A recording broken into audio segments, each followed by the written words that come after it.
Now at 6 a.m., we have new details about a fire that ruined a Lexington family's home and also killed their beloved family pet. A UK football player is now linked to a bar fight in Richmond where an EKU player was badly injured. And a community is reaching to help employees of a Southern Kentucky restaurant after it was destroyed by a fire. Tracking, alerting, protecting. This is WKYT This Morning. Top of the morning to you from the WKYT News team on your Friday. I'm Bill Bryant. And I'm Rebecca Smith. Welcome in. Hope you have a fabulous Friday. We do have a few school closings and delays this morning. Lawrence County is closed and Floyd and Leslie counties both operating on a 2-hour delay this morning. It is a cold start to the morning, but we are tracking a warm-up. Let's go to meteorologist Micah Harris for those good details. Yeah, very good details, because we start off in the teens this morning, even some in the single digits. It's really cold outside, but it's a good-looking start. You'll start to see some sunshine once the sun rises above the horizon. There's live sky camera. Here are current temperatures. There's your 11 degree in Frankfort. Have had reports out of northern Kentucky sitting there at 6 to 7 degrees. Down toward the south, 12 degrees, you're not far off. 42 by the afternoon, though. It's a much better feel than the past couple of days, and it gets even better. That's our focus of the forecast heading off towards your weekend. Temps will continue to move on up. And how far do we go? Maybe 60 degrees? Yeah, I'll show you that coming up. That really sounds good. Let's get to the news this morning. We're learning some new details about a fire that badly damaged a Lexington home. Several hours after the fire crews they're still at Londonderry Drive in the Cardinal Valley neighborhood. WKYT's Mark Barber is there live with new information for us.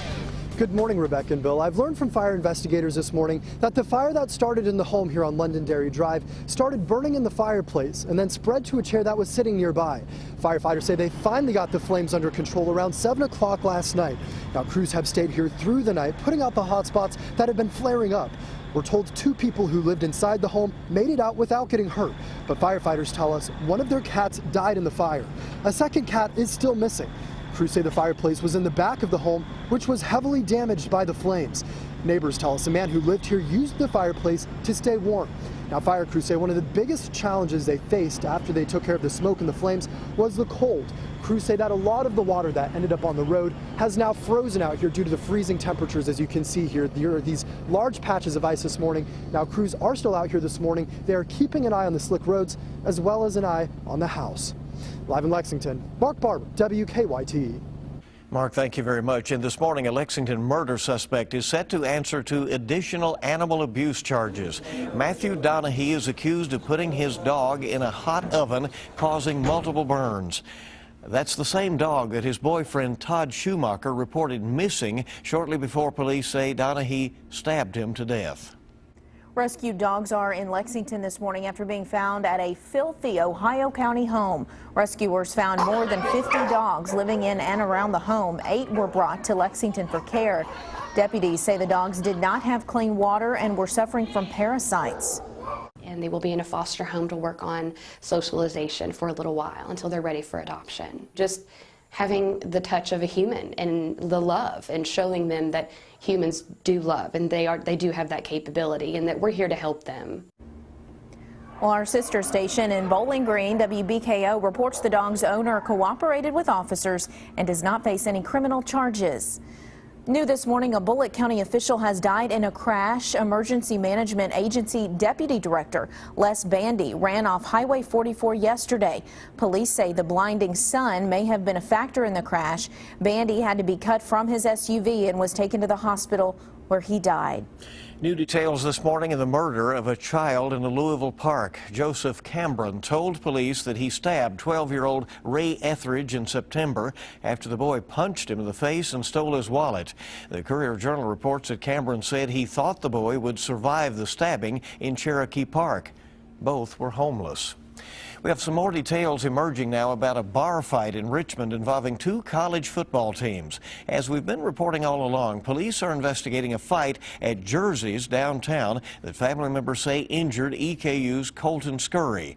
Richmond police now say a second fight at Telford Hall on campus is connected. In that case, a crime report names the assault victim as UK quarterback Drew Barker.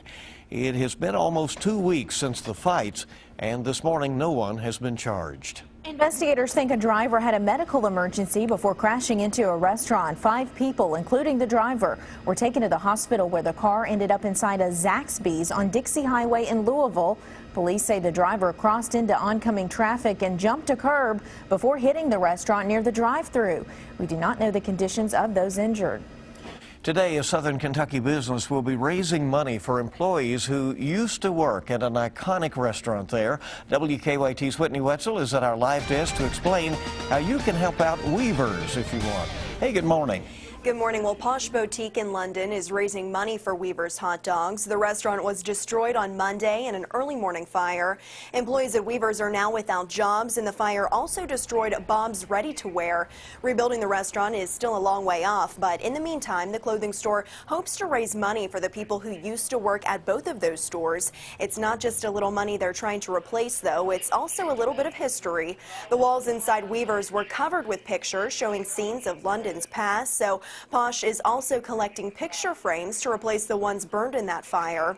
A local printing company, Minuteman Press, has agreed to fill those frames with pictures once the store is ready to reopen.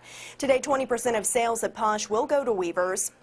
You can also drop off those frames at their store. The restaurant also has a GoFundMe website where you can donate as well. So far, it's raised about $1,500, and we'll have a link to that site on WKYT.com. At the live desk, Whitney Wetzel, back to you. All right, Whitney, thank you very much. A Central Kentucky school is open today after getting a deep cleaning. The Model Laboratory School in Richmond was closed yesterday because of illness. School leaders say attendance was dropping earlier in the week. The school was closed yesterday so that everything could be cleaned and disinfected top to bottom. We have a traffic alert for you this morning in Lexington. Part of Alexandria Drive will be closed today between 9 a.m. and 3 p.m. It's all part of the Leestown Road widening project. Crews will be installing storm sewer pipes. Traffic officials are encouraging people to take Trailwood Lane over to White Oak Terrace to avoid heavy traffic. All right, spring is right around the corner, and we can help you get ready for the great outdoors. We are waiting anxiously. The annual Kentucky Sport Boat and Recreation Show is in full swing over at Heritage Hall and Rupp Arena. Once again this year, you'll be able to zip line across Rupp if you dare. There's also a youth archery challenge. Doors open today at 2 o'clock. Several of us from WKYT will be out there through Sunday. We have information if you'd like to look into this on WKYT.com, and you know, maybe you'll catch one of us zip lining. I think that was Deanne just now, and she's going. Why does that not surprise me? Right, she's going to show us around a little bit later on. All there is to see and do down at the show. I'm guessing she probably did it more than once, and Officer Don may know that. Let's see. Let's check it out. I know she did. We'll check in with Don as well. Hey, good morning, Don. How you doing? Good morning. She had a stunt double. Oh, was that it? Yeah, on the zip They line. screamed the same way, though. Exactly the same. Well, you know, you always do the shot from behind, you know, because it's a stunt double. I'm just telling you. No wrecks right now. Traffic looks good on the circle and the interstate. Let's get a look outside. We'll show you what's happening as you head out the door this morning for work or school. So far, it's pretty quiet. We're good to go on Versailles Road, past the airport, and toward downtown. Even Nicholasville and Man o' War, still one click of the light. Let's get a live look outside with our Waze map now, too, and an overall view of the city to see what's happening this morning. Live drivers reporting normal traffic flow on the Circle and on Man o' War. Now back to you. All right, and they're having some fun and playing some good music over there on 98.1 The Bull when you get in your car this morning. Our time is 6:08, and WKYT this morning, we're just getting started on your Friday. It is the end of an era. Radio Shack is closing hundreds of stores. We'll tell you exactly why. And it's all about the temperatures this morning, this afternoon, this weekend. I mean, it gets much, much better than what you're seeing here on the screen. Add about 40 degrees onto this. That's where you will be sitting this weekend. I'll show you the nice forecast coming up.